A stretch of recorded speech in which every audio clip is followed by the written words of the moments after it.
ode to the messiness and the in-between of it all by a poet named Donna Ashworth. It's called Ducks in a Row.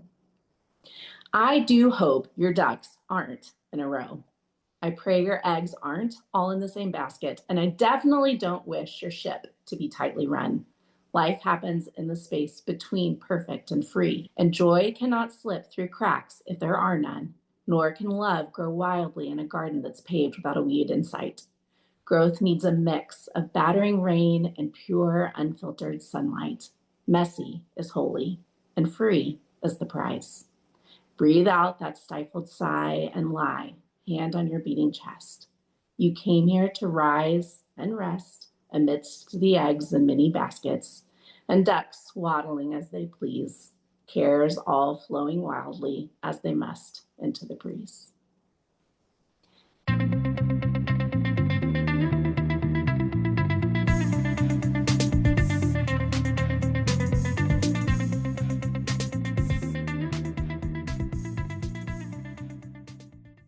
Hello, welcome to the Integrated Care Podcast from the Collaborative Family Healthcare Association with our very special milestone 100th episode of our podcast. I really have a hard time believing that, but we have so many amazing pieces in our archive, and we're going to revisit a very early conversation that we had today in our episode. But first, I want to highlight my co-hosts who are here with me. Oh, I should say I'm Grace Pratt. I am the behavioral medicine faculty at Integra's Great Plains Family Medicine Residency Program in Oklahoma City, Oklahoma. And I am joined by several of my incredible co-hosts. So going around the circle from my point of view here, first, we have returning from a lovely trip abroad, Bridget Beachy. Yeah, I'm Bridget. I'm in the state of Washington doing a bunch of things PCBH all day, every day. Thank you, Bridget. Bridget was on an incredible ecotourism rainforest trip. If you ever catch her in person, you should ask her all about it because it's really fascinating. Next, we have Monica Williams. And we are all jealous because we would have all liked to have been there. Hello, everyone. My name is Monica Williams, a licensed clinical social worker by discipline, clinical trainer, implementation coach for the Ames Center, University of Washington, lover of all things integrated care all over the place. Thank you, Monica. Next, we have Neftali Serrano. Hello, everybody. Neftali Serrano or Neftali Serrano. I am the CEO here at the Collaborative Family Healthcare Association, and I am in Chapel Hill, North Carolina, not too far from Monica. Thank you, Neftali. And then we have Jen Thomas. All right. Hello. Jen Thomas here, family medicine, addiction medicine, physician in Illinois, and CFHA medical co-director. Glad to be here. Thank you, Jen. We're hoping to be joined soon by our newest co-host to our podcast, Ashley Garrison. But one of the things I think that's incredible about this group of people is that we are all still really actively engaged in the work. And Ashley is doing her job and with a patient. So we'll hope she's with us in a little bit. I think, Grace, that's a uniqueness that we should highlight and applaud. This group does the work. You know what I mean? That's like, true. We're real people who see patients and get our hands dirty with implementation and trying to make our teams better everywhere we go. That's pretty cool. I don't know that there's another podcast like that. We're spending today, in my opinion, celebrating this 100th episode. And it is a great time to highlight that this group that we have managed to put together is such a diverse representation of professions and geographical location and expertise and moments in our career as terms of that positioning. And we're all still doing the work. And so when you come here, you get both expert opinions and the voice of experience. So pretty cool. Okay, so before we get into our topic today, Neftali, do we have any news and notes? Yeah, this time of year, our attention as an association, for those of you that don't know us, CFHA is a member association. We're a nonprofit, and our goal is bringing physical health and behavioral health together in the health system. And this time of year, we always start turning our attention to the annual conference in the fall. And so registration is open for that. You can take a look at all the amazing sessions. We again broke the record for number of submissions this year, so we had a lot to choose from. So the quality is fantastic. And we've just got everything under the sun you can think of at this conference. People who are excited about collaborative care, people who are excited about working on social determinants of health, people working in pediatrics or PCBH, or people working in their substance use integration, all these different areas and more. Please join us if you're able to. We're in St. Louis this year, which is a great location. It's literally pretty central to the country, no matter where you are. Also, a lot of great flights, so that makes it a lot more helpful. So go to integratedcareconference.com, check us out. I guarantee you will make new friends. And if this is something you're interested in, and hopefully it is, since you're listening to this podcast, you will find your people. So we'll see you there in St. Louis. This is in October, and I forget the dates exactly, but it's the first weekend of October, I believe. Perfect. And I love that. I guess that's something, if we're just patting ourselves on our backs, which we should a little bit. When I said catch Bridget in person and ask about her vacation, that's exactly what we do. We spend time with these people and these voices who are really excited about the same work that we do. And I always feel like it's a little bit like going to summer camp to go to a conference, because maybe in your real life, you can only nerd out about cello or whatever your specific interest is for so long before the people around you are like, we get it. Thank you. Love that you love that. But can we talk about something else? But when we meet up together, it's like all of our band nerd friends together that can talk about cello for days. And in our case, that's integrated care. And so, yeah, we hope that you'll join us. Thank you. Anything else you wanted to highlight? No, but the band reference makes me think of the phrase, this one time in band camp. If you know out there, you know. I do know, Neftali. We should start a series. This one time at the CFHA conference. Yeah. That I could get behind.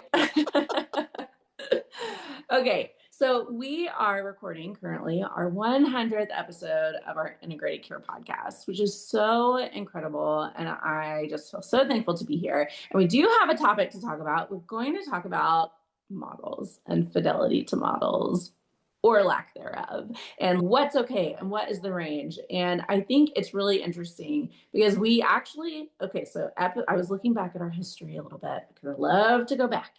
And the very first episode of the podcast, episode 1, was released in January of 2018. So that is a while ago, guys. We're at almost 9 years of podcasting. That's 8.5 years ago. It was the before times. It was the before times. And so Neftali and I were there, and joined by Deepu and Jeff Ring and Amber, our incredible, she was an early career professional at that time. And Amber, I'm not going to age you, but you're not early career anymore because time has gone by, and neither am I. So we had this starting team, and I wonder, so that was episode 1. It did not take long. It was episode 4 when we first had our episode about models of integrated care. So that was April of 2018. And it's come up gradually since and hasn't stopped. But I did want to, just for fun, pause and look back for just a second and ask you, Neftali, about why did the podcast start? What was the interest there? How did we get here? How did we get 100 episodes? Yeah, I'm happy to go down memory lane. So what a lot of people may not know about me is that I sort of got in this world famous through YouTube videos. And because I was very early on, I think it might have been 2006 or something, and I became known for just answering on the CFHA listserv and talking to people and about integrated care and all of that. And I said, I keep getting these same sorts of questions that people ask me about, how do you do warm handoffs, or how do you schedule for PCBH? I said, let me just there's this new thing, YouTube, and let me just put videos up of myself answering these questions instead of me having answered people on email. So that really kind of took off on its own. I never became obviously an internet sensation, but it became like what I was known for. I was the guy on YouTube, right? And so that experience exposed me to the power of being able to, like, in a easily disseminated way, let people know about things they could benefit from. So the next wave, of course, was podcasting. And this was still pretty early on in the podcasting realm as well. But there were plenty of podcasts out there. And it became, and I'm a tech savvy enough to know how to, at that time, like how to create a podcast, how to get it on RSS feeds and things like that. I thought CFHA needs a podcast to tell people what we're doing, what's going on, connect people. I had no clue that it would work, right? It was just an idea at the time. And it was actually part of when I was being interviewed for the job, that was one of the things I said, this is one of the things that I would do if I take this job, is I would try to help platform CFHA on different platforms, including a podcast.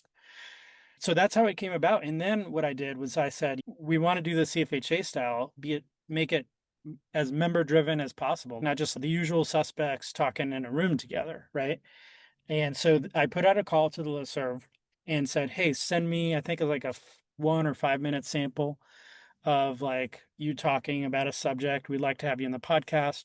So everybody who's on the podcast is on the podcast because they wanted to be on there. They chose and to do that.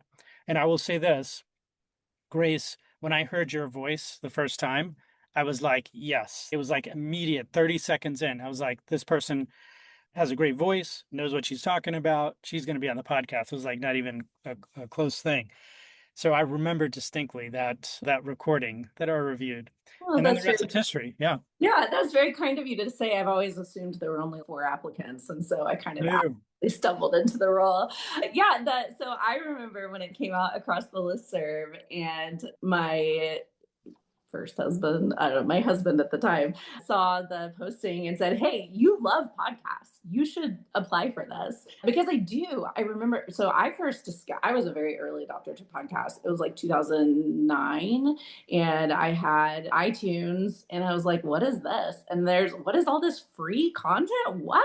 And I had a long commute for a really long time. And so I listened to podcasts about all my special interests, about digital scrapbooking at the time. And I loved This American Life. And honestly, one of my best friends and the friend that performed our wedding last year when I got remarried was a podcaster who lives in my area. And I listened to her podcast for a long time. And I saw her at the Science Museum. And I was like, I'm going to be a weird stalker and go say hi. And then we've become super close friends. So it's really amazing to me how much podcasting in general has brought into my life. And then it's been so fun to get to continue to be a part of this integrated care podcast. I truly feel like, and we can stop talking about ourselves soon, shift to talking about the models, but I truly feel like this hour every month for 8.5 years now is an hour that I just get to come and pick the brains of my smartest friends and learn from you and be together with you. And I forget that we're doing this for an audience. People actually listen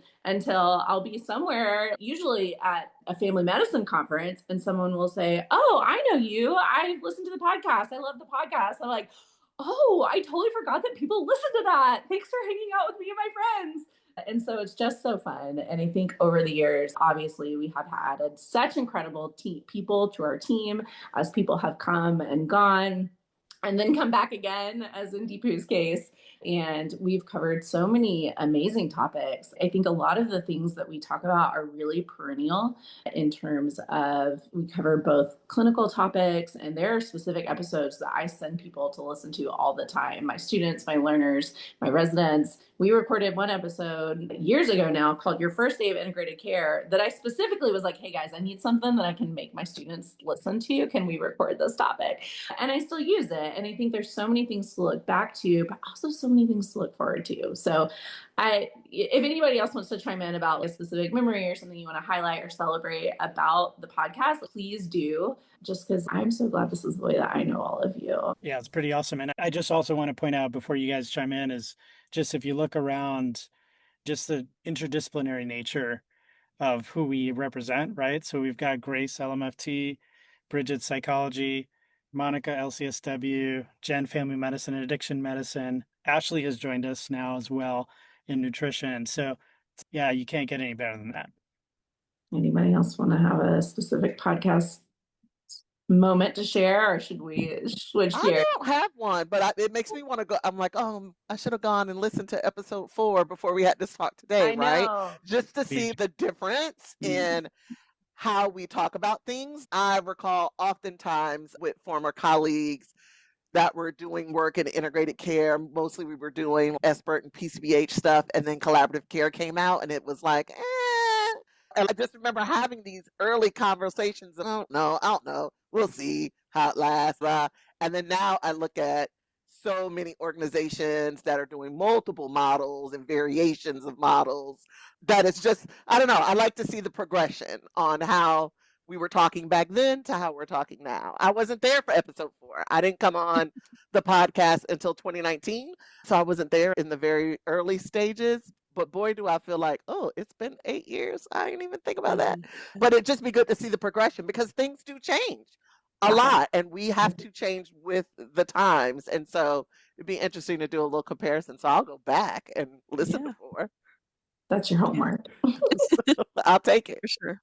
Yeah, I share this all the time, but podcast was my origin story with CFHA. I did not know of the organization until I stumbled on the podcast. So it was you guys, your voices were like, whoa, these are like my integrated care heroes. Look at these people, this person out in Washington, Bridget, doing all this amazing stuff in primary care, and Neftali and Grace and Monica, all your voices were like these people larger than life that before I got to know CFHA and know you as clinicians. And it's really been cool and surreal to join you as colleagues and do this work and get it out to other people. And I name drop it all the time to my physician friends. You got to listen to this podcast. It's so different and it's so fun. And it's neat when they start listening and coming along that integrated care journey too. Yes, very much. I was a fan before I was a colleague of y'all.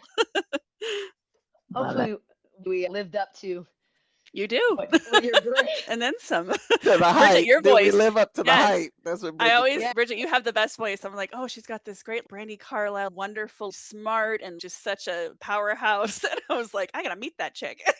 And you are, and then some. So neat to be a part of that. Yeah. And here we are. Okay, I am going to move us on because people are going to get sick of us here and celebrate love. But we should get to take a moment to give ourselves our flowers, right?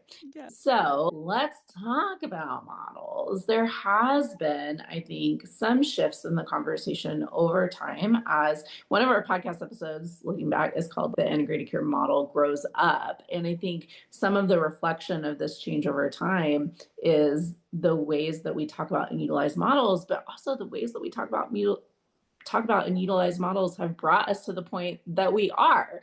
So when we talk about various models of delivery, Monica, you mentioned several already, like Aspert and PCBH and the collaborative care model, and there are other hybrids and blends and partials. So what should be part of our conversation? What should be part of our context as we're starting to approach this topic?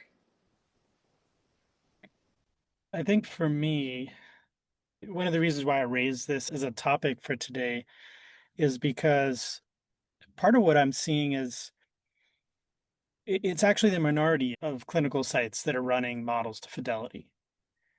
And I think some of that is something we need to just be honest about, right? And ask ourselves, A, why is that? B, is that a bad thing? And C, what do we do with clinics that, for whatever reasons, are either unable to or unwilling to, or it's just not their choice to run any of these models, right? How do we handle that in an honest fashion, and hopefully a fashion that also does something productive with that, right? Instead of creating this in-group, out-group community type thing that can, I think, feel pretty counterproductive. And some of this also comes honestly from this like lived experience, right? So I've built 2 PCBH programs in my career myself. I've helped many others, but myself, and I'm audacious enough to say that Access Community Health Center is the last one I built. It's probably one of the best PCBH implementations in the country. Bridget and I would probably fight about our sites and see which one's better. But so I experienced sort of the pinnacle of fidelity in my clinical work, right? And then I currently work at UNC in the Department of Family Medicine. No shade to UNC, but the institutional support's not there to the degree that it has allowed the program to grow. So, for example, just as an example, we have I'm like a 0.10, I think, 1.10 FTE BHCs for a practice that probably has 50 faculty and residents on it, right? You can't run PCBH to Fidelity in that kind of setting. So I've had to make all sorts of modifications and changes to the way that I work. And then on top of that, I think part of why I raise this question is because it's going to get worse. The one BHC we have is going on maternity leave. Shout out to my partner in crime, Jordan, there at UNC. Hope she has an awesome maternity leave. But it literally leaves one BHC for a half day on a Tuesday morning, which is what I do, right? You can't do PCBH in that setting. And there's legitimate reasons why you can't do PCBH or COCM in a lot of settings, right? Clinic's too small. You don't have the talent on board who can or wants to run it. You don't have a psychiatrist, whatever it is, right? There's all sorts of good reasons for that. So what do we do with that, right? Should I feel bad that I can't do PCBH to Fidelity in my setting? Or should we create another category for what these things look like and what they're called?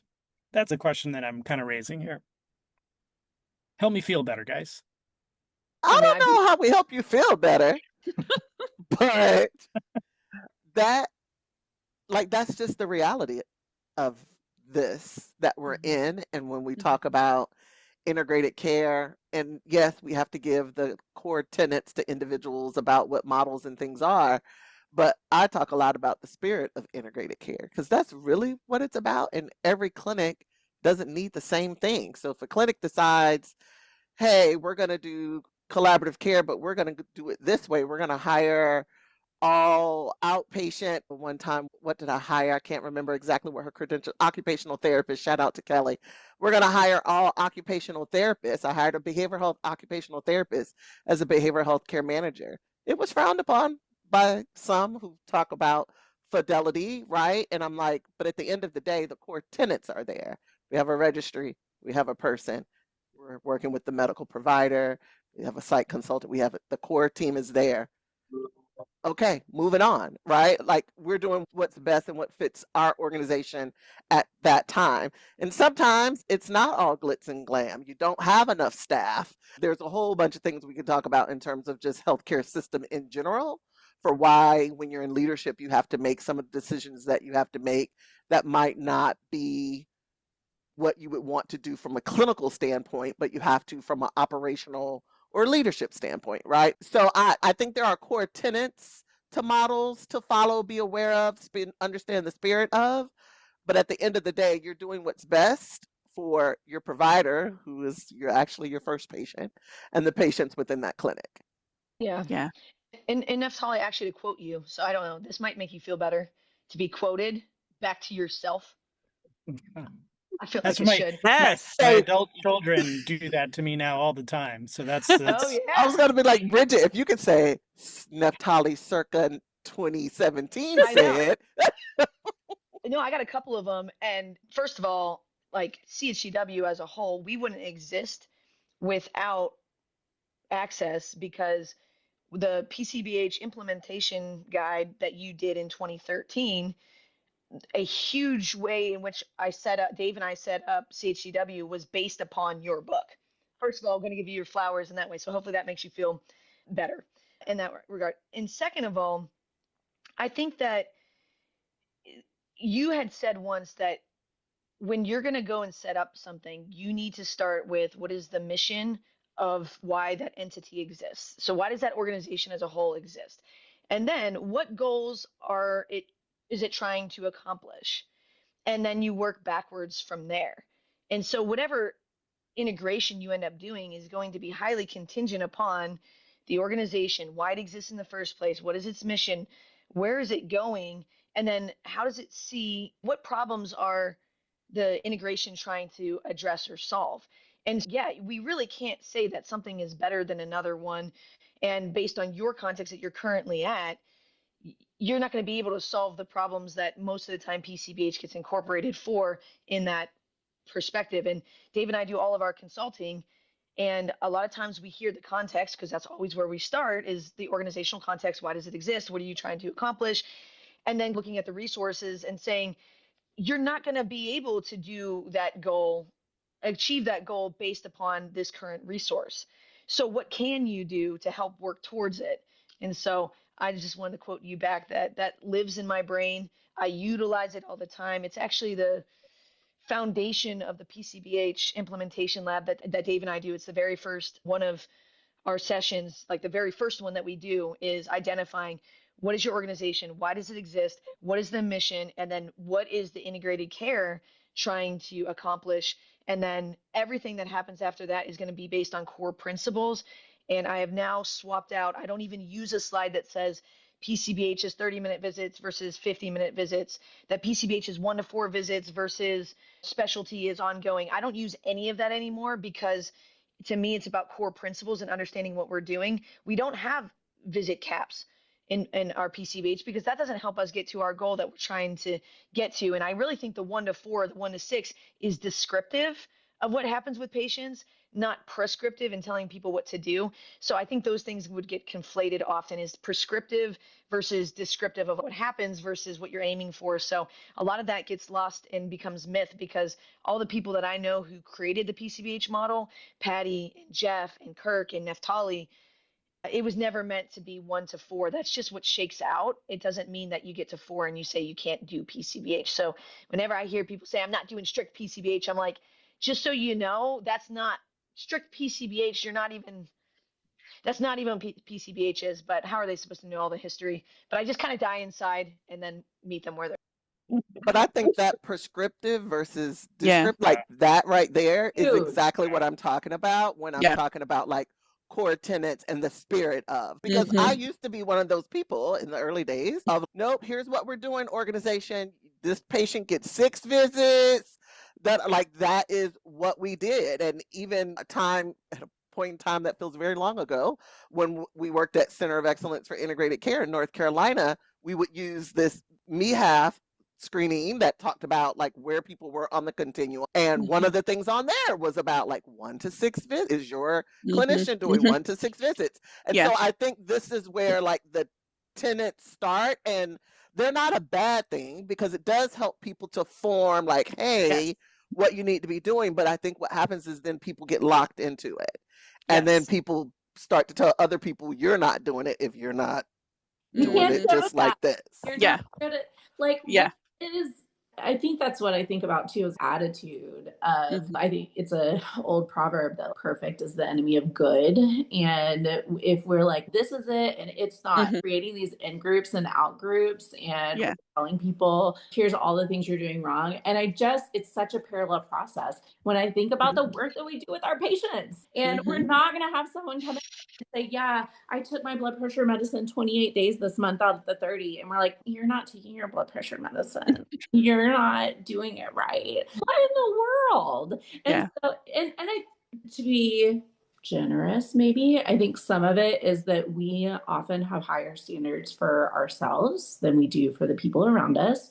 And so sometimes we're like, I'm just not doing this good enough. I'm just not attaining what I want to.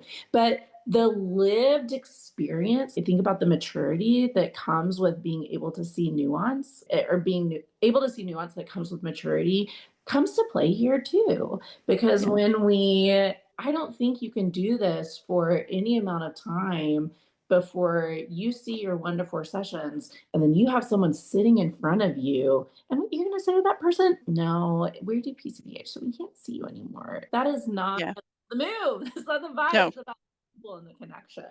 And that was never even, it's an urban legend. Well, where did it even come from? Somebody somewhere in a book, in a something, had to have said 4 to 6. In the beginning, there were a lot of brief therapy models. Before PCBH even had a name, people think PCBH had a name. It didn't have a name. In the beginning, it was called all sorts of different things. But brief therapy models got lumped into it. And there were lots of clinics that I worked with who had therapy visit caps. and he was either 6 or 8. I wonder if it had to do some with, at the time too, especially in the 90s, there was so much managed care agent sort of situation, and this is how many we'll pay for. So we're like, okay, well, Yeah. in that construct, I think the context is important, but that doesn't mean we can't grow past it. I go back to the descriptive versus the prescriptive, because we've been doing this for years, and we average in a 12-month snapshot 12 or 3 visits per patient, but we don't so it is factual. That's what it most of the time looks like. Most of the time, the most common scenario in any setting is going to be 1 visit, so that is accurate. And we almost never go past 4 patients visits per patient in a 12-month snapshot, statistically, like averages. But we have no visit limits. Yeah. So it is what happens. It's just, but you're paying. You're not shooting for it. You're not closing yourself off to this is the percent. And it's definitely, and again, part of the nuance of the situation that happens in a lot of settings is you may be in a rural setting where there's literally no one out there, and you've got this SPMI patient in your practice. You've got to help your PCP because they're working with that person prescribing Depakote. Yes. And who else are they? Do they have the local community mental health center? No, the CMHC is not taking them. And so then you end up seeing them 12 times that year, right? And that's okay. That's what I don't. Fine. Yeah. I mean, that's the thing. This is why we're talking about the spirit of that. There really isn't a cap that says blah, blah, blah, right? Now, I do want to highlight, because Grace brought it up, sometimes policy does dictate what we end up having to do, whether we like it or not. And so there could be a policy somewhere that says, this is how long you do that, and that's it, even if your patient needs more, right? But oftentimes that policy is guided also by practice, what those are in practice are saying, which is why I think it's really important to have more conversation about the spirit of things. Yes, there are certain things that might be prescriptive, but then, hey, there's this bigger descriptive part that we need to be considering on what things could look like, because it does drive policy, and our policies limit us at times. I think that's an important piece about policy that limits us, but it also is a piece of why I think, in my opinion, we probably won't ever be a place where we're like, we've grown past models. We don't need models anymore, because there's still the utility of being able to, there's the old put on your research methods hat and think of efficacy versus effectiveness. And when we are going to be able to demonstrate fidelity of a model, we need both pieces of that research, right? We need something to aim towards, and to, just by the nature of most research methods, we have to have consistency enough across sites to be able to say what works and how do we know that it works. But the other piece is so much of models do give us something to have a common language around, meet each other in, and to advocate for, and to say to leadership, or to say to even ourselves, hey, here's a name of a thing. I'm not just making this up. There are other people that get it and that do it, and we can find each other and we can talk about it. Because, so another look back plug, if you didn't ever listen to it, Deepu and I did a series that actually there's some more audio on my hard drive, and we want to revisit it, finish it out, of the founders and the history of CFHA, which is so intertwined with the founders and history of integrated care. And so thinking about, I can totally understand how, when, like Neftali, you were saying, there were all these brief therapy models and people were just figuring things out. You needed some way to say, here's what we're not, to talk about what we are. And there is still some utility in that, to say, okay, we're a different way of working. It's like that, holding it with open hands, I think, a little bit, instead of clenching so tight that it, instead of, are you finding community, or are you finding like-minded people, or are you being exclusionary and pushing people out because they're not good enough? And those are two very different things. Yeah. Yeah, I think, Grace, quote you back to you. You had said rubber fence once, I don't think during a podcast, but I've stolen that and used that a ton with my team and other groups talking about integrated care. And I think that tracks with people, and it also speaks to a little bit, at least in my mind, when I visualize the stretching of model Fidelity as a groundwork or like a basic framework, and then with maturity having the ability to know when you can stretch and when you can apply local context and say, okay, you don't have a psych consultant, but you have this, or you have serious mental illness and co-occurring addiction, so you can do this because there is no other community option. That's where I think the sweet spot, at least from the medical side, oh my gosh, but we need models because people don't know what they don't know, and it's so challenging. I still think on the medical provider side, there's a huge knowledge gap of what integrated care is and what it's not. So common language, common lexicon models, I think we have to have on some level just to get people like, what are you talking about? Is this integrative medicine, like naturopath and dietary? No, there's still challenges. And I don't know how we overcome that besides trying to like socialize, like, these are the shared terms, because it's a wild west with terms out there. I don't know if you guys experience that, but Oh I do on the yeah. medical side, and it's challenging because you're like, are you saying what I'm saying? I Does think that's why that you mean end up asking so many more clarifying yeah, questions, and yeah, to go back with what Bridget had said, and maybe a little bit of either Neftali or Grace too. I think it was Neftali, but like knowing that shared goal, like shared mission, shared values. What is it that they're trying to do? What do they have the resources for? Now let's talk about where you can fit on this continuum. yeah, Integrated care can look like a lot of things. yeah, Let's talk about where you could fit, where you are now, and how far can you go? And let's yeah, work on getting that. You might not look like yeah, access. You yeah, might not be able to get the access because you might not have all the things yeah, that access has resources for. yeah, Who's yeah, to say? But here's how far you can get based on what you do have the resources and the ability to do. Let's work yeah, towards that.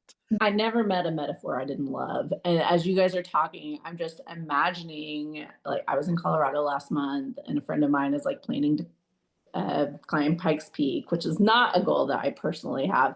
But I'm thinking about this mountain climbing situation, and you can look up and you can see the people up there at the top who have done it. The Bridgets and the Neftalis and the Monicas and the Jens, the people on this podcast and all of the people that have come before us. And you can look up there and you're like, man, I'm down here. I want to get up there. And so being able to have a map, being able to have different routes, and there's different routes, there's many different trails on the mountain, and some of them are more accessible depending on what your mode of transport is, or some of them you can go at certain time of the years, but not other times of the year because of the weather. But having a way to look gives you that map up of what the different trails might be and how you might learn from that experience and expertise. It doesn't tell you that a moose is going to cross your path and you got to figure out how to work around that, or that you're going to run out of water and have to go back down the hill and try again another day. I guess a mountain in this metaphor, but I think about that as our model is like they're paths. And I think about the people at the top who are turning around and putting a hand out and being like, hey, I've been there, I've done this, learn from my experience. Not, I'm going to tell you what I know, and I'm going to tell you the things that I've learned the hard way. And you're gonna have to learn it the hard way yourself sometimes, but maybe I can make it a little bit easier by putting a hand out and showing you this worn trail. And not that there's not another incredible trail that someone might discover or might find or push through, but here's one way to do it. And I don't know, that metaphor just came to me, and I think that's what we're talking about. I love that. I love that metaphor, Grace.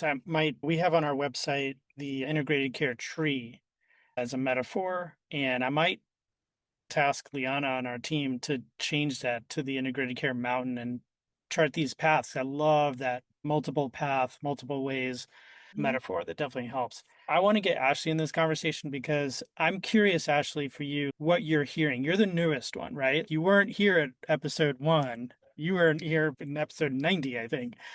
As you listen to us, especially from your perspective as a nutritionist, because we're insiders in the world of behavioral health and medicine, but you have a different perspective. What are you hearing when you hear us talk? I just love hearing y'all talk. That's just number one. But number two, it feels very much like what I think the world of dietitians and nutrition could become. So I think y'all, from a mental health perspective, it was a need, and we found a way, y'all found a way to make it accessible, attainable, sustainable, and help people and meet them where they're at. And I just feel super encouraged because my hope is that now that nutrition is a bigger topic that a lot of people are talking about and the importance of it. But I think a lot of people are wondering, how do we integrate that so that it is similar, available, accessible, sustainable, supported?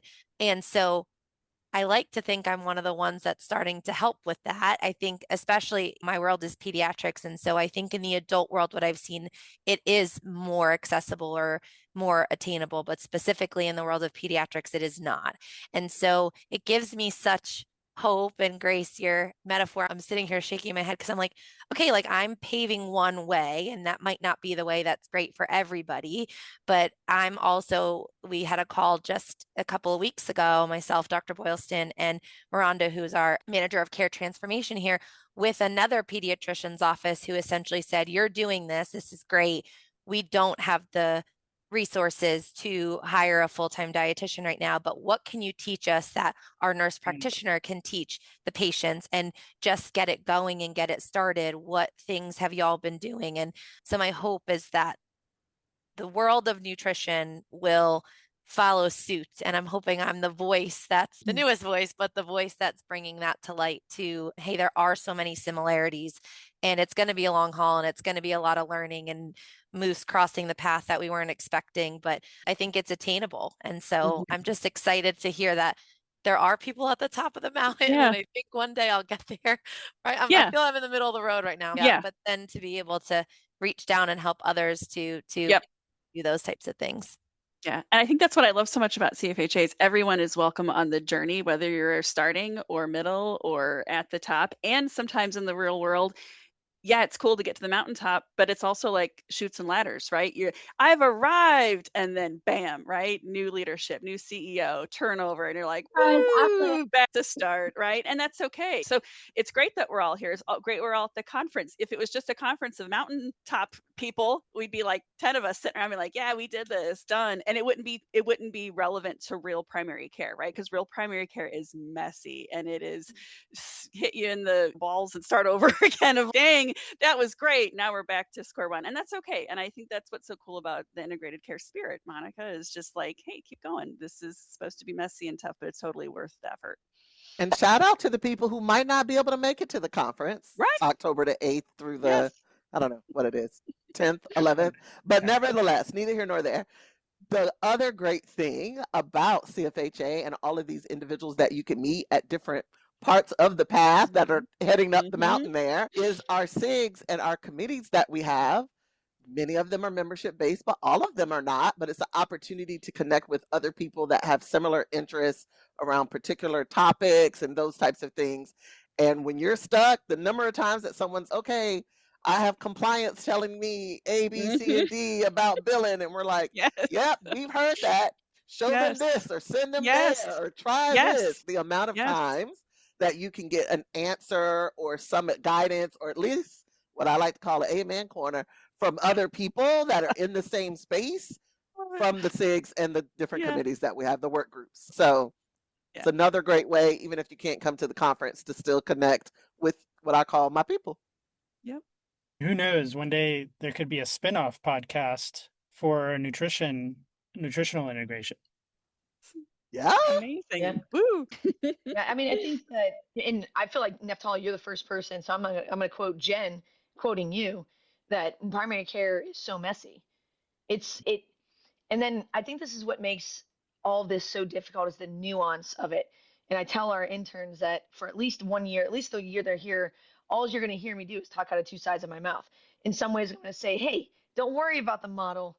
Don't even think about the model. But in other ways, I'm like, why are you doing that? That's not part of the model. It's this really deep nuance of, it kills me when I hear people saying, I'm not doing the model, I'm not doing the model. And then I say, okay, let's break it down. How many BHCs, what is your ratio? And they say it's 1 to 15 or 1 to 12. And I'm like, I don't even want you to do what I'm doing at CHCW. It actually would be harmful. Back to Grace's metaphor, if I tell you to go this route, it's actually dangerous and harmful, because you can't, how are you going to scrub and huddle with 12 other people's 12 PCP schedules? We do that because we have a 1 to 2 ratio. Now, did we always have a 1 to 2 ratio? No. If you want to find out how you can add more BHCs, should you follow me on YouTube? Yes. I have some scripts and I know things that can work, but don't just say heard from Bridget on her stupid PCBH corner that I need to huddle and scrub everybody's schedule. And if I'm not doing that, I'm not doing PCBH. No, because that actually could be harmful. I don't know. That's why I think this is so difficult, is because we're just talking out of two sides of our mouth, but it's not because we actually are. It's because when you're in it, it's nuanced and it's messier than you could have ever imagined. And on a daily basis, it's messier than what I even think it is. And I've been dedicated my entire career in life to this. And there's things that I can't figure out on a kind of daily basis. I I love this. wish we had a reality TV show, because y'all know I like a good little reality TV show messiness. We just Ooh. need a reality TV show. Are we going to take this back to Love Island, Monica? Oh, Lord. Not Help that, us. not that much, not that much, but a Oh, little mess, a man. little messy. Yeah. Just a More little like real messy. world, right? Like Yeah. Yeah, real they'll world comply. integration. We have somebody be compliant. We have somebody to put all the different We roles. need it. They're fighting. Oh my gosh. Flip a table. What a perfect conversation for our 100th episode. Not to have the answers, but to connect with the meaning of what we're doing and to come back to the purpose of why we're here, both as we look around at those that are further up the mountain than us and as we reach out a hand behind. I'm going to wrap up our time. I don't remember if it was after the part that we're sharing on our recording or not, but we noted earlier that we are missing our friend Deepu today. He is getting married this weekend. We're so happy for Deepu. So he's not here with a closing thought for us, but I pulled one up and I'd like to share. And it is about an ode to the messiness and the in-between of it all by a poet named Donna Ashworth. It's called Ducks in a Row. I do hope your ducks aren't in a row. I pray your eggs aren't all in the same basket, and I definitely don't wish your ship to be tightly run. Life happens in the space between perfect and free, and joy cannot slip through cracks if there are none, nor can love grow wildly in a garden that's paved without a weed in sight. Growth needs a mix of battering rain and pure, unfiltered sunlight. Messy is holy, and free is the prize. Breathe out that stifled sigh and lie, hand on your beating chest. You came here to rise and rest amidst the eggs in many baskets, and ducks waddling as they please, cares all flowing wildly as they must into the breeze. Thank you all for being here with us for this 100th episode. Thank you to my co-hosts. Thank you to all of our listeners, and we'll talk to you again next month.